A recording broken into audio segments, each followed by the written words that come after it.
கர்த்தருடைய பரிசுத்த நாமத்துக்கு ஸ்தோத்திரம் உண்டாவதாக. லூக்கா எழுதின சுவிசேஷம் 8வது அதிகாரம் அதனுடைய 53வது 54வது வார்த்தையில் நாம் இப்படி வாசிக்கிறோம்.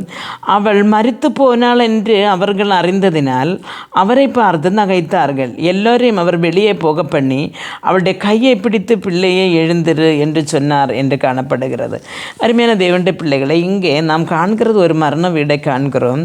ஒரு ஜெப ஆலய தலைவனுடைய மகள் இறந்து போனாள். அப்போ அவள் இறந்து போனதை அறிந்து இயேசு அங்கே போகிறார்கள். ஆனால் அங்கே இருந்த உற்றார் உறவினர்கள் எல்லாவரும் அழுது புலம்பிக் கொண்டிருக்கிறார்கள். அப்படி இயேசு அங்கே போன பொழுது இயேசு சொன்னார், அவள் இறக்கவில்லை, அவள் உறங்குகிறாள் என்று சொன்னார், நித்திரையாக இருக்கிறாள் என்று சொன்னார். அப்போ இந்த பிள்ளை இறந்து போனதை அங்கே இருந்தவர்களுக்கு தெரியும். அதனால தானே இயேசுவை அவர்கள் நகைத்தார்கள் என்று இருக்கிறது, பரிகசித்தார்கள் என்று சொல்லி. இப்போ இயேசு என்ன செய்தான்னு சொன்னால், இவர்களெல்லாம் புறம்பே போக பண்ணிவிட்டு அந்த குழந்தையை கையை பிடித்து அவர் என்ன செய்தார், பிள்ளையை எழுந்திரு என்று சொல்லி எழும்ப பண்ணுகிறார். அருமையான தேவனுடைய பிள்ளைகளை, பலப்பொழுதும் நம்முடைய வாழ்க்கையில் அப்படிதான் சில மரித்து போன விஷயங்கள் உண்டு.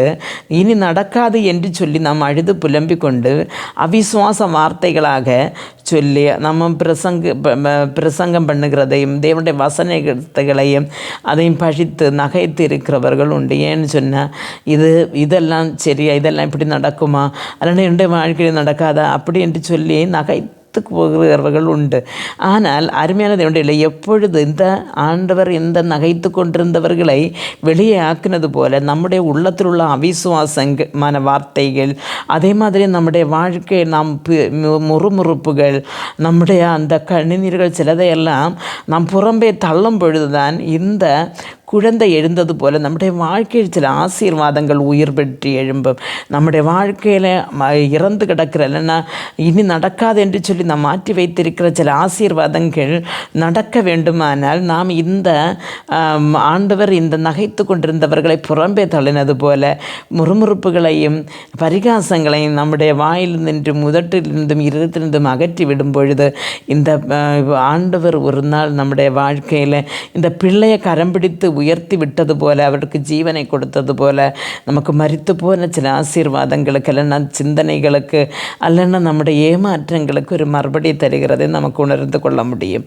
வாழ்க்கையில் அப்படிப்பட்ட ஆசீர்வாதங்கள் உங்களுக்கு கிடைக்கும்படியாக நமக்கு ஜெபிப்போம். எங்களை மிகவும் அன்பாக நடத்துகிற நல்ல தகப்பனே, ஆசீர்வாதமான மகிழ்ச்சியுமான இந்த வேளையில் கர்த்தாவே, எமது பிள்ளைகள் தங்களுடைய வாழ்க்கையில் எதையெல்லாமோ இழந்து ஆண்டவரை இப்போ மரித்து போன நிலைமையில் ஆகியிருக்கும் பொழுது ஆண்டவரை இந்த பிள்ளையை பார்த்து எழுந்திரு என்று சொல்லி கையை பிடித்து உயர்த்தி விட்டது போல இவர்களுடைய வாழ்க்கையில் ஆண்டவரை இப்போ மரித்து போன ஆசீர்வாதங்களை ஆண்டவரை நிறுவன்று உயர்ப்பித்து ஆண்டவரை எழுந்திரி என்று சொல்லி இவர்களுடைய வாழ்க்கையில் விட்டு ஆண்டவருடைய வாழ்க்கை ஆண்டவரை நீர் கரம் பிடித்து உயர்த்தி விட வேண்டும் என ஜெபிக்கிறேன். ஆண்டவரே, மது வருகைக்காக நீர் ஒருக்கும் ஆண்டவர் விசுவாசத்தை ஆண்டவர் வருத்திக்கப்படணும். இயேசு கிறிஸ்துவின் நாமத்தில் ஜெபிக்கும் போது ஜெபத்தை கேட்டு பதில் அறிஞ்சவனோட தகப்பனே, ஆமேன்.